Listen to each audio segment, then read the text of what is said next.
তানিস আলভী, কালকে শেখ হাসিনার রায়ের সময় ধানমন্ডি ৩২ ভাঙতে বুলডোজার নিয়ে গেছে, কয়েকজন বিক্ষোভ করতে দেখা গেছে। তবে আইনশৃঙ্খলা বাহিনী তাদেরকে ঢুকতে দেয়নি, তাদের সাথে ধাওয়া পাল্টা ধাওয়া হয়েছে, যেটা আমরা ৫ ফেব্রুয়ারি দেখেছি। ধানমন্ডি ৩২ ভেঙেছে, সেখানে সরকার প্রশাসন নীরব ছিল। কালকে যে প্রশাসনের ভূমিকা বা সরকারের যে ভূমিকা, এই ভূমিটাকে আপনি ইতিবাচক দেখছেন কিনা?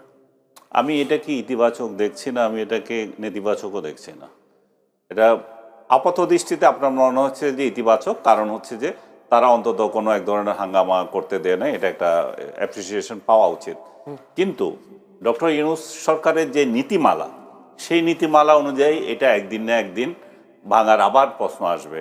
কারণ এটা যদি আপনি যেটা খেয়াল করে থাকেন, ৫ আগস্ট যেটা ঘটেছে, সেখানে আগুন দেওয়া হয়েছিল, সেটা স্বতঃস্ফূর্ততা ছিল, এখানে তখন সরকার ছিল না যে যা ইচ্ছা করতে পেরেছে। কিন্তু এরপরে যখন ৫ ফেব্রুয়ারিতে এটা আগুন লাগানো হলো, তখন কিন্তু ফুল প্লেজেড একটা সরকার, ৬ মাসের একটা সরকার, সেই ৬ মাসের সরকার এখানে কোনো কিছুই করেনি, এটা নীরবতা পালন করেছে। নীরবতা হচ্ছে সম্মতি, সেই সম্মতিতে সেটা ভেঙেছে। সেই ভাঙার যে কালচার তৈরি হলো, সেটা হচ্ছে হিংসার রাজনীতি। সেই হিংসার রাজনীতিটা চলমান হয়ে গেল এবং মব কালচার শুরু হয়ে গেল।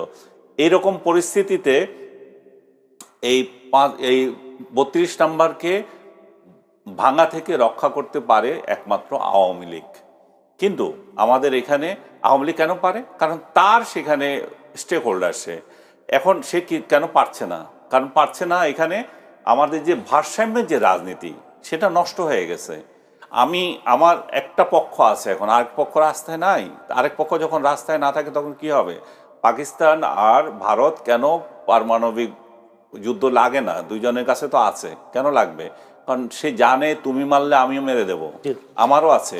সেই একই কাহিনী এখানেও। ডক্টর ইউনূস যদি ৫ তারিখে এটা প্রিভেন্ট করতে পারতেন, তাহলে এটা হতো না। আর এটা না হওয়ার কারণ এখন যেটা হচ্ছে, এটা কিন্তু গতকাল যে শেষ হয়ে গেছে হয়নি। এখন গতকাল উনি কয়েকটা ইট রক্ষা করার জন্য যেভাবে সেনাবাহিনী নামিয়েছেন, পুলিশ বাহিনী নামিয়েছেন, এটা প্রশংসার যোগ্য। কিন্তু এই জিনিসটা তিনি যদি ৫ তারিখে করতেন, তাহলে সারা দেশে এই ধরনের পরিস্থিতি আর হতো না। এখন যেটা হয়েছে, এটা কিন্তু থেমে যায় নাই, এটা আবার আসবে, আবার এই দেয়ালের উপর হামলা আসবে। তাহলে আমাদের এই যে হামলার যে কালচার, সেটা ধানমন্ডি ৩২-এর দেওয়ালে নাকি অন্য কোনো দেওয়ালও আসবে? আমি সেটাই বলতেছি যে হামলার এটা ধানমন্ডি ৩২-এর দেয়ালে আবার আসবে। এটা কিন্তু প্রিভেন্ট করেছে, শেষ না। কারণ হচ্ছে যে কোনোদিনও সরকার এই ধরনের ঘটনাগুলিতে পূর্ণ মাত্রায় করতে পারবে না যদি সরকারি বেসরকারি দুই তরফ থেকে একটা সহযোগিতা না থাকে। এবং এই কালচার যেটা বলতেছি, ডক্টর ইউনূসের যারা সমর্থক আছেন তারা হয়তো অনেকে মাইন্ড করবেন, এটা আমি বলেছি। এই কালচার যেটা শুরু হয়ে গেল, সেটা যদি আগামীতে আরেকটা সরকার আসে এবং ডক্টর ইউনূসের গ্রামীণ ব্যাংক সহ অন্যান্য সংশ্লিষ্ট প্রতিষ্ঠানে যে হামলা হবে, সেটাও একই কায়দায় হবে। তখনকার যে সরকার প্রতিষ্ঠিত থাকবে, সেই সরকারের পক্ষেও এটা প্রতিরোধ করা সম্ভব নয়, যেটা আমি আপনাকে বললাম।